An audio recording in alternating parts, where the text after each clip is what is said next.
in low light.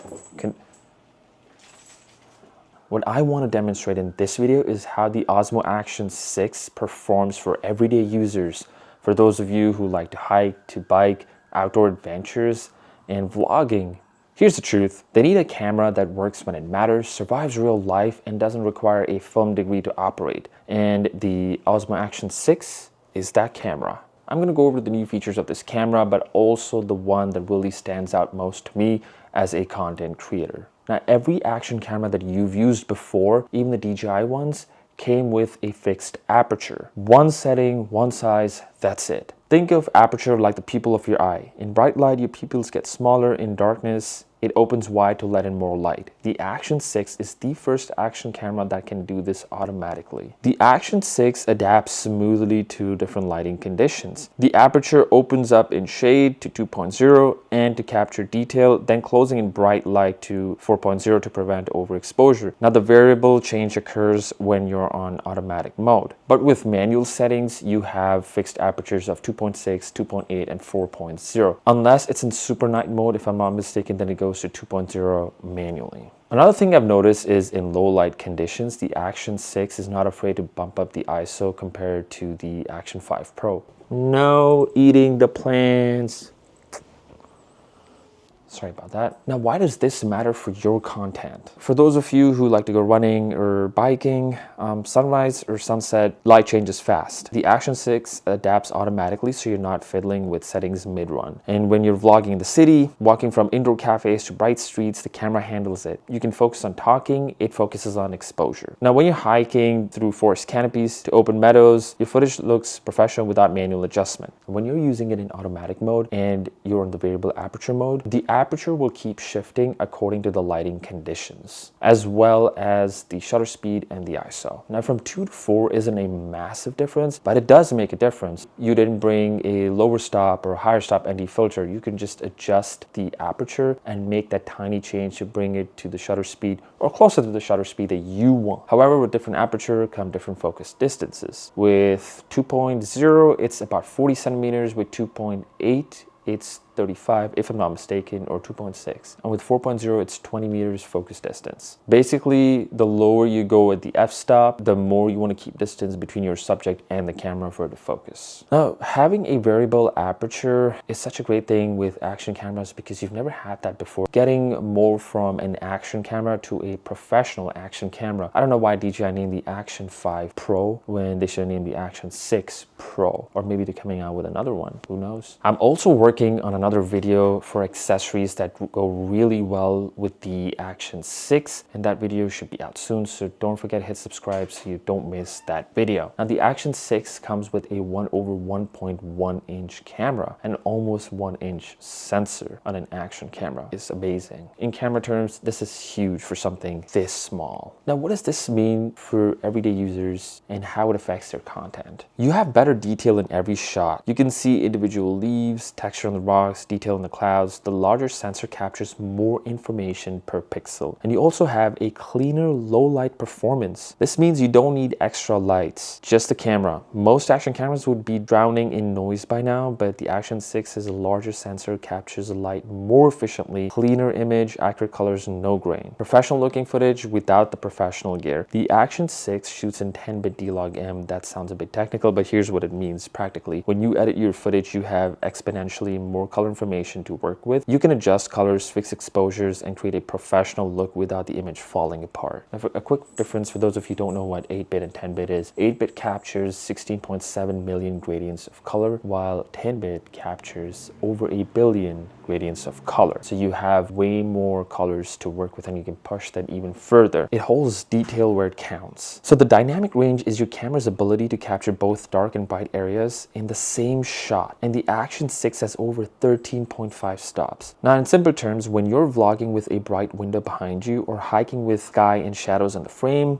the camera holds detail in both. Your face isn't a dark silhouette. The sky isn't blown out white. Everything looks just right. You don't need perfect lighting conditions and you don't need to plan your shoots around the sun. You show up, you press record, and trust that this camera will deliver. Now, I remember that GoPro came out with this particular feature with the Hero 12. So the Action 6 has a square sensor and you record once in a 1:1 format. And this will save you a good amount of time. You can repurpose the same footage for both horizontal and vertical videos. Now, for someone like me who flies FPV a lot and uses action camera to capture the footage, filming in that square really helps because I can use that same footage for horizontal videos on YouTube and I can use the same footage to crop in vertical and upload to Instagram and TikTok. I've been creating content for a couple of years and this feature alone changed how I approach shooting. When I use this camera, I'm more creative because I'm not thinking about what platform I'm shooting this video for. All I think about is this a good moment? And the camera handles the rest. Now let's talk a little bit about vlogging because this is where this camera shines. Front-facing screen and rear screen both are bright, sharp, and visible even in direct sunlight. I tested this on a sunny day and I could still see clearly what I was framing. When you're talking to the camera, you can see yourself. Now the minimum focus distance of 20 centimeters, this is huge for vloggers. This means when the camera is on a selfie stick or mounted close to you, traditional action cameras can't focus, everything's blurry. The Action 6, especially at 4.0, can focus as close as 20 centimeters. That means clear, sharp footage even when you're holding it at arm's length. Now the tracking feature was something that was introduced with the Action 5 Pro. Point at yourself and the camera locks on. You can move around, walk through a scene and it follows you in frame up to 2.7K resolution. Now let's talk a little bit about the audio. So right now with the, I'm recording this in the square profile in 4K 24 with Rocksteady, not Rocksteady Plus, and the natural wide camera on. So yeah, what you're hearing now is audio straight from the camera.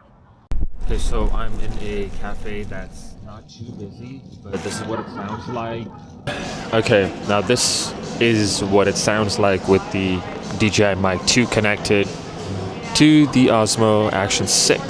So it's good that, you know, it just connects via Bluetooth and it's awesome. Now let's talk about photos. With a larger sensor and a variable aperture and higher dynamic range, the Action 6 redefines action camera photography. This hardware combination allows the camera to capture stunning 38 megapixel still photos with exceptional clarity and a high dynamic range of up to 13.5 stops, performing notably well in challenging low light conditions where other action cameras struggle. And for those of you who edit their photos, yes, it does shoot photos in RAW, giving you more flexibility to edit them in post. Now, something else to keep in mind is that if you're shooting in frame rates higher than 60, it won't be using the square sensor, it'll be using the 4:3 sensor, which is still pretty good. So when I had the Action 5 Pro, which is, by the way, my first DJI action camera, when I switched from GoPro, I only got one battery and it was more than enough. I was using it for FPV, I was using it to capture time lapses, I would attach it to my car, and I would still have enough battery on it. And it charges batteries so quick. You can go from 0 to 80% in about 18 minutes. That's amazing. And the good thing is that if you've had the Action 4 or the Action 5 Pro, the same batteries work with the Action 6 as well. And when it comes to the mounts that attach magnetically to this, I've tried it with the previous mounts, like the one with the Action 5 Pro. It does work, but it fights it for a little bit, but it does work really well. Now, the portrait mode feature on the Osmo Action 6 is designed to optimize subject exposure and skin tones,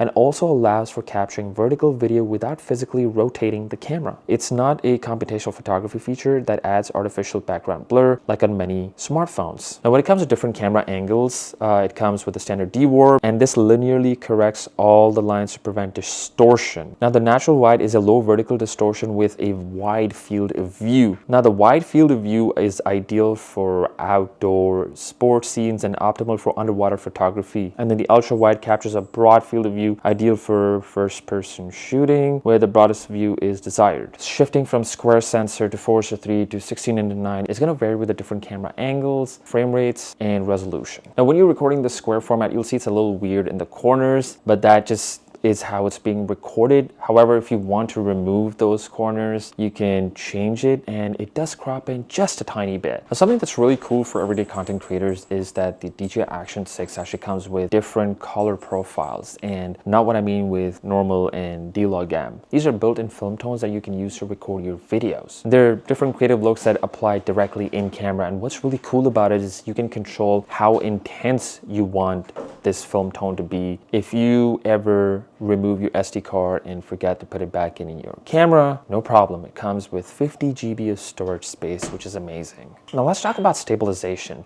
It comes with Rocksteady, Rocksteady Plus, and Horizon Balance. And the new Rocksteady stabilizes your footage really, really well. Now, if you go to Rocksteady Plus, it will crop in just a little bit, so just keep that in mind. However, for FPV pilots, we've turned off the stabilization and we stabilize it in apps like GyroFlow, and it stabilizes it amazingly. Now, who's this camera for, or does it really apply to you? Should you upgrade from your Action 4 or Action 5 Pro, or from another action camera that you currently own? Now, if you create lifestyle content, day in the life videos, or casual vlogs, you need something easy to use, produces great quality, and doesn't require film school to operate. Why the Action 6 will be great for you is because it has dual screens for easy self-framing, subject tracking so you can move naturally, square sensor for multi-platform posting, professional audio with a DJI mic, small enough to take anywhere. You can wake up, grab this camera, document your entire day, and have content ready for YouTube, Instagram, and TikTok by evening. It's that simple. Now, for runners and bikers, you want to document your training, races, or adventures. You need stabilization, durability, and mount flexibility. The chest mount eliminates bounce with Rocksteady, waterproof for all weather training, long battery for marathon length recording, lightweight, you forget it's there, 4K 120 frames for slow motion from analysis. It has a hydrophobic lens coating that keeps water off. Now, the main reason that I upgraded from the Action 5 Pro to the Action 6 is because of the square sensor, not even the variable aperture. Let's say if it didn't come with the variable aperture, but it only came with a square sensor and the same sensor size, I would still get the Action 6 because of that square sensor. So what do you use an action camera for? And are you thinking of upgrading from your current action camera that you own to the Action 6? Let me know down in the comments below. Also, if you have any questions, let me know and I'll get back to you as soon as possible. Thank you for watching this video. Don't forget to hit like so it reaches others, and subscribe so you don't miss future videos.